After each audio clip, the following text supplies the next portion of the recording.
eux-mêmes sont dans ces réseaux pédocriminels et que vous, on vous menace et on vous dit c'est pas la peine d'insister.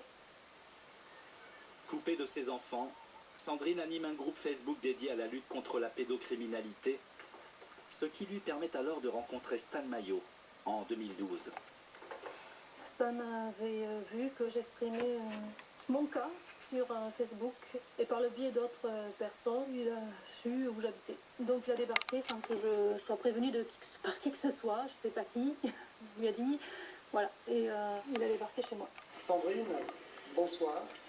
Merci d'avoir accepté cette interview. Donc, si vous pouvez vous présenter très succinctement. Il y en a beaucoup qui disent qu'il est complètement fou, tout ça, je le connais pas assez, mais il n'empêche que pour moi il était sincère, qu'il voulait vraiment m'aider et que moi je le prends comme ça. Sandrine demande à Stan Mayo d'aller à Montendre, en Charente-Maritime, où ses enfants vivent avec Johan, leur père. Pour elle, l'ancien gendarme devait juste prendre de leurs nouvelles.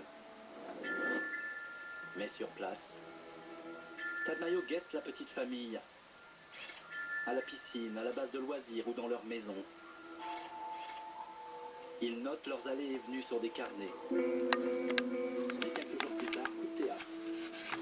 Lors d'un contrôle routier, Stan Mayo échappe in extremis aux gendarmes en abandonnant dans sa voiture ses carnets de notes. Johan, le père des enfants, est tout de suite alerté par les gendarmes. Alors on l'apprend parce qu'ils ont retrouvé un carnet avec des notes nous concernant, donc avec nos noms de famille, prénoms, immatriculation des voitures. On a forcément tout de suite fait le lien avec mon ex-femme et ses accusations. Mais de là à monter un tel projet, être suivi pendant un mois, on était un petit peu abasourdis quand même. Selon ses notes, Stan Mayo préparait le kidnapping des enfants de Sandrine. L'opération commando était intitulée « Action clandestine offensive ». L'ancien gendarme comptait notamment prendre la maison d'assaut et neutraliser ses occupants. Avant de passer à l'action, Stan Mayo demande à sa propre compagne d'approcher les enfants dans la rue pour les rassurer. Vous avez utilisé le prétexte du petit chien perdu pour rentrer en contact avec les enfants. Donc c'était la compagne de Stan Mayo. Dans les recherches, elle a plus ou moins écarté ma fille du groupe et elle lui a dit que c'était une amie de sa mère, qu'elle voulait avoir des nouvelles. Et normalement, ils avaient établi plusieurs petits scénarios pour nous séquestrer, éventuellement enlever les enfants et confirmer les accusations de mon ex-femme. Au tribunal de Saintes, Sandrine est poursuivie pour association de malfaiteurs en vue d'un enlèvement, tout comme Stan Mayo et sa compagne, mais eux sont toujours en fuite depuis plus de 9 ans. Nous avons retrouvé l'un des endroits où ils se sont cachés, un terrain vague près de Marseille, où vit Sylvie. Je ne vous cacherai pas, j'ai quand même un peu honte. C'est vrai. Là, je suis issue d'une famille un peu bourgeoise du côté de ma mère. Personne ne sait que je vis dans ces conditions. Elle aussi a eu maille à partir avec la justice autrefois, après une cavale avec son fils en Afrique de l'Ouest. Devant les juges, Sylvie a reconnu avoir prêté des véhicules et des téléphones au couple Mayo pour son expédition en Charente-Maritime. Pour elle, la justice aura bien du mal à les retrouver.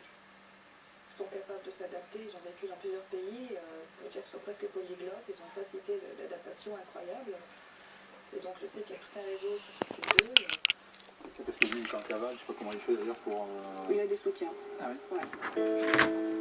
Aujourd'hui, Stan Mayo compte sur le soutien d'anonymes qui défendent la cause anti-pédophile.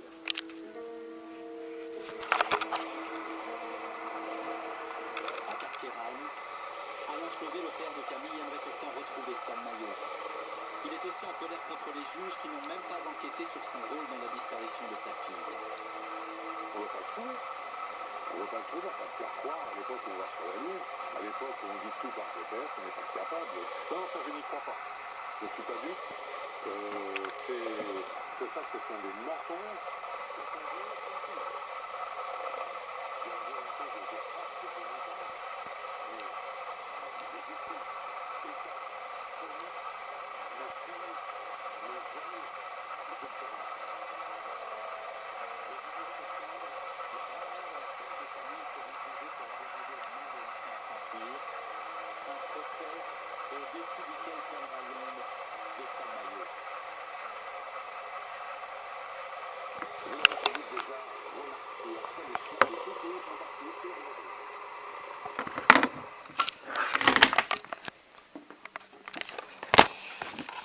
Bon, j'ai pas fini le ménage, hein, ne vous inquiétez pas, il faut que je passe aspirateur, tout ça. Mais là, j'ai fait une coupure.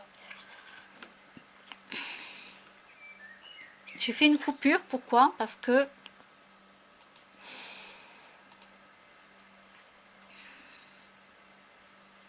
Alors, je ne sais pas où est-ce que j'ai mis ma vidéo. Parce que j'ai connu Sandrine Gachadouin. J'avais fait une vidéo, je ne savais même pas qu'ils allaient en parler, là, du tout. Non, je ne savais pas qu'un jour je la verrais, là, à la télévision. Et je ne sais pas ce qu'elle est devenue, puisque j'ai coupé les ponts avec elle. Voilà. Voilà. Alors, j'avais coupé les ponts, j'avais expliqué mes raisons. Voilà. Donc, quand est-ce que j'ai mis la vidéo? Le 2 juin 2018. Donc, Sandrine, voilà, donc moi je l'ai connue sur Roche. Je ne vous donnerai pas son adresse. Maintenant, je ne sais pas si elle y habite ou pas. J'ai coupé les ponts et j'explique dans la vidéo pourquoi j'ai coupé les ponts avec elle. Par contre, donc moi j'avais signé la pétition pour qu'elle puisse revoir ses enfants.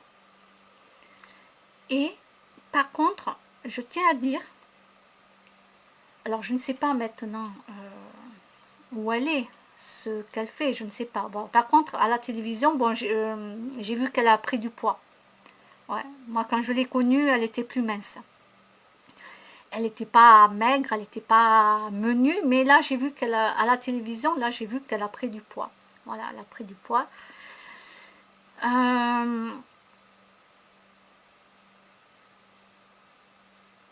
Moi, la seule chose que je peux dire, c'est que cette maman, Sandrine Gachadouin,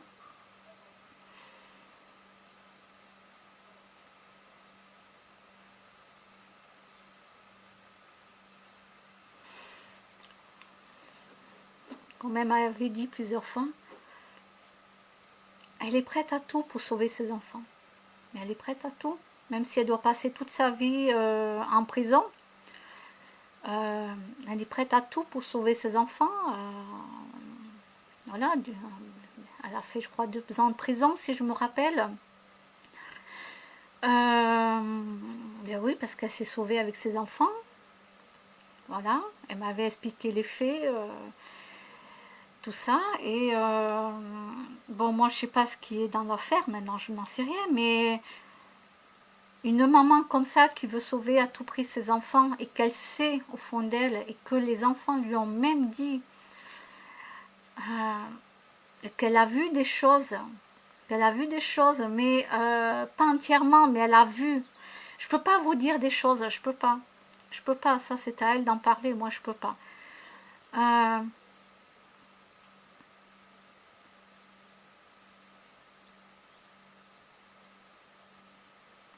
Mais voilà, même si j'ai coupé les ponts avec elle,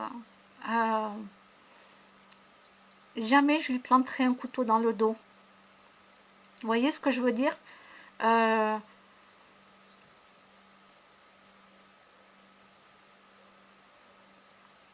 C'est une maman qui aime vraiment ses enfants et qu'elle se battra toute sa vie pour ses enfants.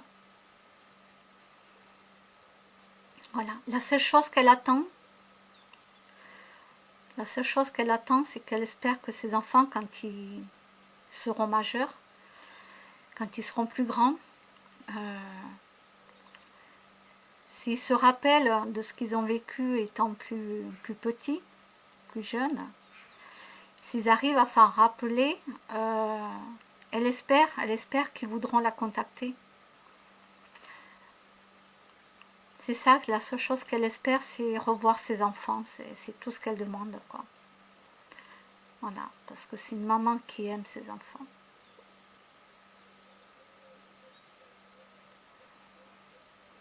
Et on peut pas enlever ça. On peut pas enlever ça du cœur d'une maman.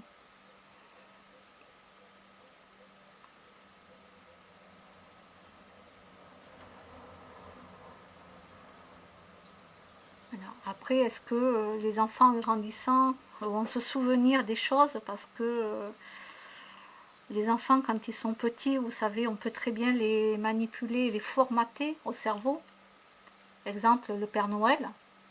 Vous voyez, on fait bien croire, en tout cas pas moi, hein, mais les enfants, vous leur faites bien croire que le Père Noël existe et ils y croient vraiment, quoi. Hein.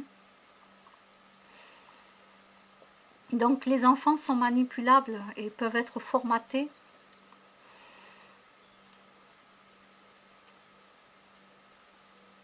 Donc moi j'espère qu'une chose, c'est que tous les enfants qui ont subi des choses dans leur vie peuvent s'en souvenir un jour et puis voilà.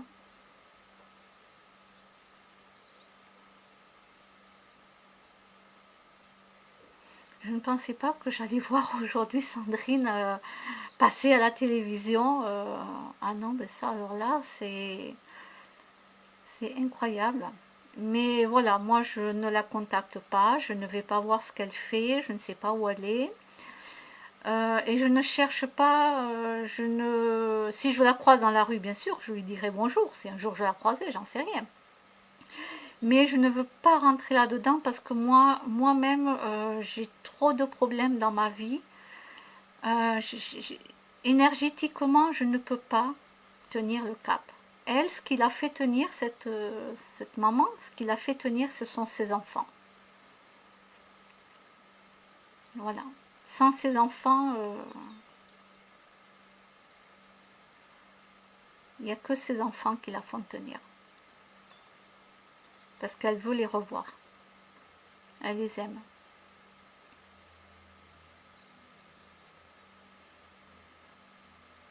Après, là, les autres personnes qui ont parlé à la télévision, moi, je ne les ai jamais rencontrées, je ne les connais pas, donc je ne peux rien dire. Voilà, je ne suis pas du style à aller inventer des histoires, donc je ne les ai jamais vues, jamais quoi que ce soit. Donc, je ne sais pas. Je ne peux pas parler de ce que j'ai pas vu de mes propres yeux. La seule chose que je peux confirmer, c'est que Sandrine, elle vit que pour ses enfants.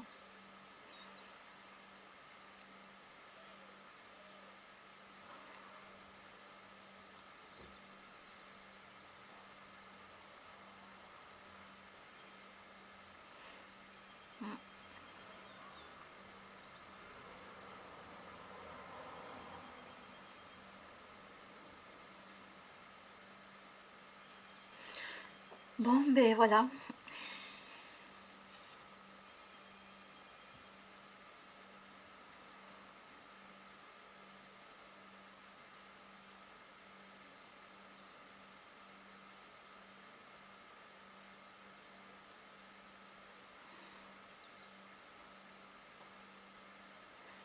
Bon, ben je vous laisse. À bientôt.